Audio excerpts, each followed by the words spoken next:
여성들이 선망하던 꿈의 직장. 동일방직은 70년대 인천의 대표적인 공장 중 하나로 명성이 잦아있기에 많은 여성 노동자들이 선망하는 꿈의 직장이었다. 시설과 급여 등 여건과 환경이 다른 공장에 비해 상대적으로 좋았지만 그만큼 노동 강도는 만만치 않게 강했다. 동일방직은 주로 솜에서 실을 뽑아 면포를 만들거나 화학 섬유 제품을 생산했다. 생산직 대부분은 여성이었는데 이들의 업무는 솜뭉치를 실로 만드는 방적과 실로 옷감을 짜는 직포로 나뉘었다. 하지만 노동환경은 너무 가혹했다. 당시에도 법정 근로시간은 1일 8시간이었지만 12시간에서 13시간 근무는 기본이었다. 잔업 이후 근무 교대까지 하려면 밥 한 숟가락 제대로 뜰 여유도 없었다. 특히 정방은 실이 기계에서 나오다 끊어지면 빠르게 빼서 연결해줘야만 문제가 발생하지 않기 때문에 한순간도 놓칠 수 없었다. 기계를 멈춰버리는 것 아니고서는 굶는 게 당연했기에 노동자 상당수가 위장병을 달고 살았다. 작업 환경은 어찌나 열악한지 손먼지가 공중에 펄펄 날려 한 치 앞도 볼 수 없었다고 한다. 방적 공장은 실을 뽑을 때 적정 온도가 유지되는 것이 중요했다. 겨울에도 실내 온도가 25도에서 26도를 오르내릴 정도로 더웠다. 여름이면 숨이 턱끝까지 차오를 정도였지만 환기시설조차 없는 공장에서 냉방은 꿈도 꿀 수 없었다. 비 오듯 쏟아지는 땀 때문에 땀띠를 달고 살아야 했고 발은 무종균에 감염되었다. 하지만 여공들은 당연한 삶이라 생각했고 소중한 직장이라 여겼다. 여성 노동자의 지위. 동일방직의 남녀 성비는 2대8 정도로 여성의 수가 절대적이었다. 그러나 관리직 대부분은 남성이 차지했다. 위에서부터 대리, 담임, 반장, 조장 체계로 돌아갔는데 조장과 반장까지는 숙련된 생산직 노동자 가운데서 선발하기 때문에 여성도 가능했지만 관리직급인 대리와 담임은 대다수 남성이었다. 임금 차이도 당연했다. 당시 여성 노동자의 임금이 70원이었다면 남성은 500원에서 700원 선이었다고 한다. 지금 보면 남녀의 임금 격차가 너무 커 보이지만 실제 1970년대 남성 노동자의 90% 이상이 월 10만원 이상의 임금을 받았다면 여성은 평균 6만원에 그쳤다. 여성 노동자들은 노동조합 활동에서도 차별받아야 했다. 당시에는 모든 노조가 한국노동조합 총연맹 산하였고 각 산업별로 공장 단위의 지부가 존재하는 시기였다. 동일방직에는 일찍부터 노조가 존재했는데 이 역시 남성 노동자들이 지배해왔다. 게다가 노동자의 권익을 보호하기보다 오히려 회사에 아첨만 하는 노조였던 탓에 여성 노동자들의 권익 개선은 꿈조차 꾸기 어려운 현실이었다. 최초 여성 지부장의 탄생. 1972년 5월 10일에 동일방직 노조의 정기대의원 대회에서는 이변이 일어났다. 여성 후보인 주기자가 3회에 걸쳐 위원장을 역임했으며 회사의 지원을 받는 남성 후보를 큰 표 차이로 누르고 지부장에 선출된 것이다. 동일방직은 조합원 1383명 가운데 1214명이 여성이었다. 동일방직 노조에서 여성 지부장이 출연한 이후 1974년에는 반도상사 YH 무역지부에서 여성 지부장이 배출되었다.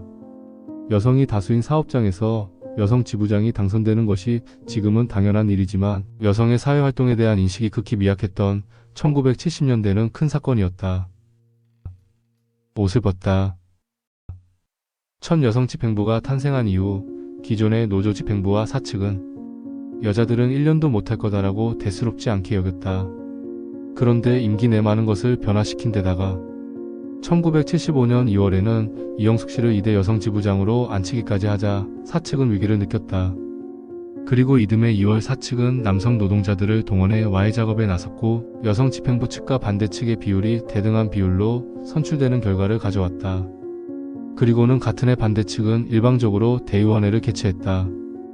기존 여성 집행부를 불신임하고 자신들이 중심이 된 새로운 집행부를 조직하려는 심산이었다. 이 과정에서 이영숙 지부장과 당시 총무부장이었던 이총각 씨는 경찰에 연행됐고 여성 노동자들은 파업을 선언하고 강당에서 항의 농성에 나선다. 당시 파업은 사실상 불법으로 여겨졌기 때문에 경찰이 출동해 강제 해산에 나섰다. 경찰과 사측의 진압에 여성 노동자들은 반나체로 맞섰다. 설마 옷을 벗은 여자 몸에 손을 대겠느냐는 최후의 저항수단이었지만 경찰은 짐승처럼 끌고 갔다.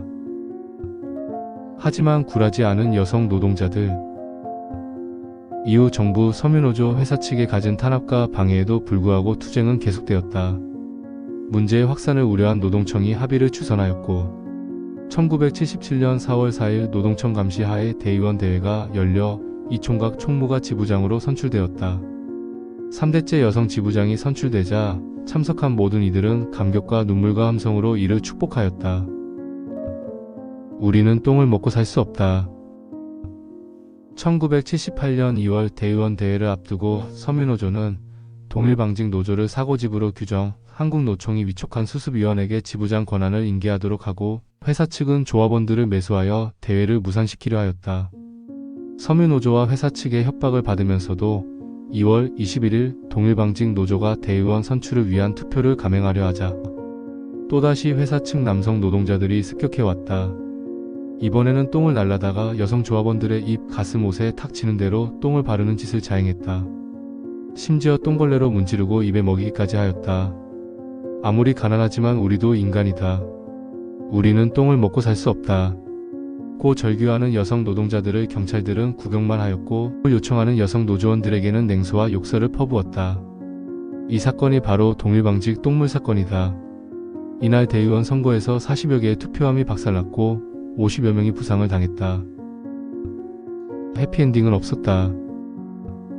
3월 10일 근로자의 날 행사장인 장충체육관에서 동일방직 노동자 80여 명이 김영태, 퇴진과 동일방직 문제 해결을 요구하는 기습 시위를 벌여 강제 퇴장당하고 31명이 연행되었다. 이후 동일방직 노조 문제 해결과 산업성 교회의 탄압 중지를 촉구하는 노동자들과 신구교 종교인들의 단식 농성이 시작되었고 노동자들은 3월 20일 기독교 방송국에 진입하여 노동 문제에 침묵하는 언론에 항의하였다. 3월 21일 각계 인사가 참여하여 동일방직 사건 긴급대책협의회가 구성되었다. 대책위원회는 정부와 협상을 벌여 동일방직 사건을 2월 21일 대의원 선거 이전 상태로 환원할 것을 약속받았다. 그러나 회사 측은 회사에 들어오는 모든 노동자들에게 회사 명령에 절대 복종하고 어떠한 처벌도 달게 받겠다는 굴욕적인 각서를 요구하며 이 사건은 끝을 맺는다. 좋아요, 댓글, 구독을 부탁드립니다. 감사합니다.